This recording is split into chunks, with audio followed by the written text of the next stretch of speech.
Welcome back to FryMinis. I'm Eric, and today we're going to address the haters.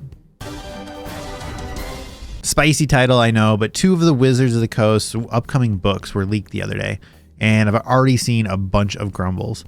We've got The Wild Beyond the Witchlight, a Feywild adventure coming in September, and Curriculum of Chaos, a Magic the Gathering thing from a world called Strixhaven in November.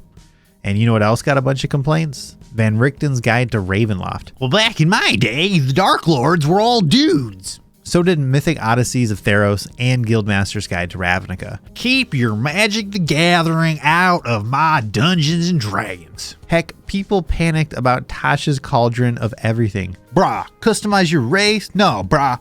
We already have Variant Human. And you know what? We're still here. The hobby's still great. Your game is still whatever you want it to be at your table. If you don't like something, don't buy it. However, if you don't get it, you're going to miss out on some amazing content. Every single Wizards of the Coast 5e book has something great to offer. Will any one of those one things make an entire book worth it for you if that's the only thing you like in it? Maybe, but maybe not. So Van Richten's, even if you're one of those turds complaining about Wokeloft, the book still has awesome mechanics on creating domains of dread, juicy jumping off points for horror genres, and really flavorful monsters. Even if you ignore the lore information in the book, the mechanics alone are awesome. I've never touched a Magic card in my life, but Theros and Ravnica are some of the best setting books for 5e.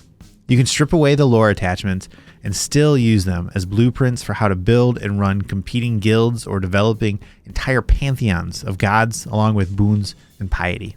Don't like the ability to customize your race or build a special lineage in Tasha's? Okay, but I'll absolutely bet that you're interested in the optional class features and potential for building your own to further tailor your own character options. And okay, I had to Google Strixhaven, but it seems to be a magical university that isn't called Hogwarts. I don't actually care about the Magic the Gathering lore, but I do care about what that lore will give us a template for. I expect to get great info about running a school-based organization, maybe a handful of new spells, and all sorts of quest ideas of what could happen in a school of magic. However, I am excited to see what kind of videos my buddy Josh over at Dungeoneer's pack will put together for this Magic the Gathering stuff. I encourage you to check him out. I've got a link in the description. So if you're out there complaining about, more Magic content, I ask you, have you actually looked at Theros or Ravnica? They're really great books, and I think you should give them a chance. And we're finally getting an actual official Feywild book. The cover for this one leaked, and it appears to show some sort of carnival. That sounds really fun. I'd love to see some rules for mini games and simple competitions.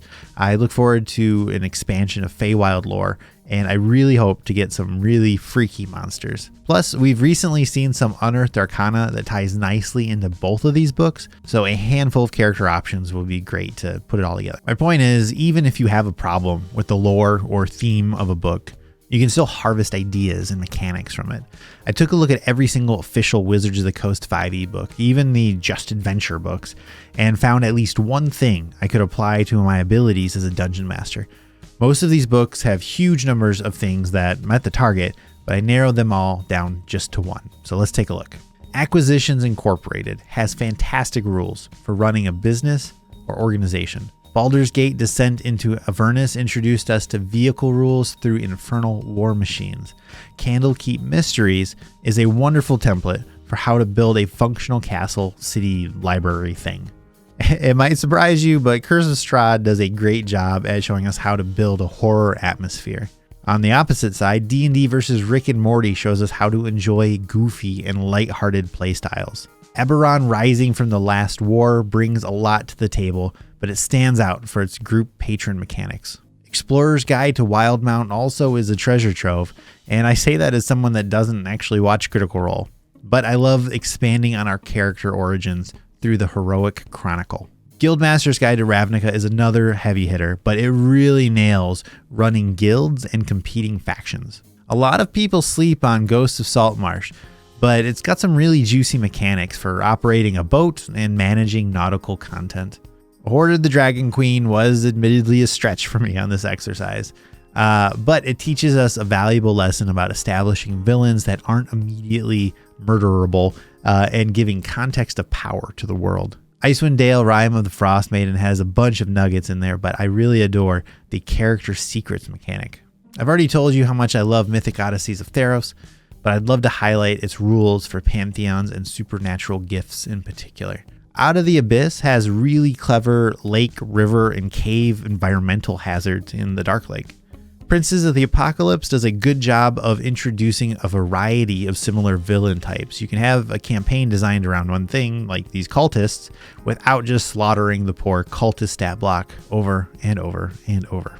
Rise of Tiamat has good examples of working with allied organizations and how to run those dynamics. Storm King's Thunder lays down a solid template on how to build out an entire countryside full of content. The Sword Course Adventurer's Guide, while narrow, does a good job at building a cohesive setting and what you would need to do the same for your own homebrew world. Tales of the Yawning Portal was another stretch for this, but I'll always remember White Plume Mountain's idea of setting consequences for wielding supremely powerful magic items that make sense in the world. Tasha's Cauldron of Everything is another banger, but I already said the optional class features are infinitely expandable. Tomb of Annihilation shows us how to run a hex crawl. Van Richten's Guide to Ravenloft shows you how to make your own Domain of Dread, even if you need extreme gore, horror, murder town type of feel. Waterdeep Dragon Heist sets a precedent on how to make a city seem lively and lived in. Waterdeep Dungeon of the Mad Mage provides wonderful inspiration on running a story across multiple dungeons. And Xanathar's Guide to Everything is pure gold, but the downtime activities in there are a great jumping off point for building your own. Ultimately, just don't be a turd. Because a book isn't exactly what you want, blah blah blah, Spelljammer, yada yada, Dark Sun, doesn't mean it can't be helpful and full of inspiration. Give it a chance and think about what's actually inside. Don't judge a book by its cover. Okay, sorry, I had to. Of course, I'll do full coverage on these as soon as I get my grubby hands on them, so stay tuned. Thank you to my patrons for your continued support. I hope you all join us over on Discord. Please like and subscribe, and as always, thanks for watching. I'll see you next time.